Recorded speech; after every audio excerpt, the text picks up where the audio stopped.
Hello everyone, আসসালামু আলাইকুম। সবাই কেমন আছেন? ভালো আছি আমি।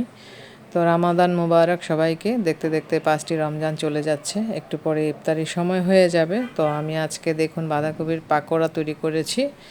তো কিভাবে তৈরি করলাম আমি আপনাদেরকে একটু দেখাবো। তো সবাই আমার ভিডিওটি না টেনে দেখবেন অবশ্যই, আশা করছি।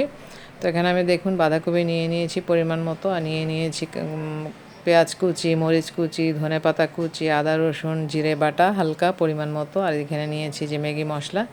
তো আসলে সবাই পারেন বা জানেন, তারপর আমি একটু দেখাচ্ছি। তো এখানে আমি চালের গুঁড়ো দিয়ে দিলাম। এখানে আমি কিন্তু হাফ কাপ পরিমাণ চালের গুঁড়ো দিয়েছি, যদিও চামচ দিয়ে দিচ্ছি, কিন্তু আমি পরিমাণটা দিয়েছি হাফ কাপ পরিমাণ। আর বেসন দিয়ে দিয়েছি 1 কাপ পরিমাণ। এখানে আমি কিন্তু কোনো পানি ব্যবহার করব না। তো দিয়ে দিলাম মরিচের গুঁড়ো, হলুদের গুঁড়ো, এগুলো লাগবে কালারফুল হওয়ার জন্য। তো দিয়ে দিলাম লবণ স্বাদ মতো, এটা যার যার পছন্দ মতো দিবেন ঝালটা। আর এদিকে দিয়ে দিলাম একটু সয়া সস, এটা কিন্তু অনেক মজার হয়। আর এদিকে ম্যাগি মশলা কিন্তু আমি দুটো এখানে ব্যবহার করেছি, 2 প্যাকেট। একটা ডিম দিয়ে দিচ্ছি। তো আগেই বলেছিলাম আমি কিন্তু এখানে পানি ব্যবহার করব না, এটা আস্তে আস্তে মেখে নিলেই কিন্তু পানি বের হবে। এখন আমি এই যে কেটে রাখা পেঁয়াজ কুচি, ধনেপাতা কুচি, আদা রসুন জিরা বাটা সবই দিয়ে দিলাম, দেখতে পেয়েছেন। সব কিছু দিলে কিন্তু আসলেই টেস্টি হয়, আর এটা স্বাস্থ্যসম্মত একদমই, কারণ আমি কেনা কোনো মশলাই দিইনি। তো যাই হোক, এই যে দেখুন মাখার পর কিন্তু এমন হয়েছে, আমি এখানে 1 ফোঁটাও পানি দিইনি, ডিমের ইয়েটা থেকে বের হয়েছে, আর যেহেতু লবণ বাঁধাকপির থেকেও রস বের হয়েছে। তো এভাবে কিন্তু দেখুন হয়ে গেল। তো এখন তেল গরম হয়ে এসেছে, তো আমি পাকোড়াগুলো ভেজে নিচ্ছি। ভেজে নিলে পরিবেশন করলেই হয়ে যাবে আমার আজকের বাঁধাকপির পাকোড়া তৈরি। তো যাই হোক, আমরা কিন্তু রোজা মাসে এইভাবেই সবজি দিয়েই পাকোড়াই বলেন আর বড়া বলেন এভাবে খেয়ে থাকি।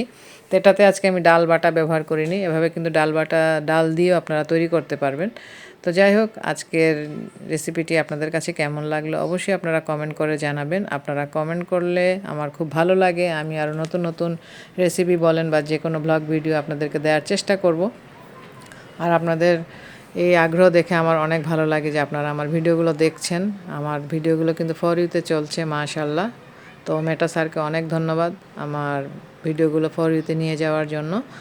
তো যাই হোক, ইফতার টাইম হয়ে গেল, আজকে আর বেশি কথা বলবো না, আজকে বিদায় নিয়ে নিচ্ছি। আবার দেখা হবে নতুন একটি ব্লগ ভিডিওতে।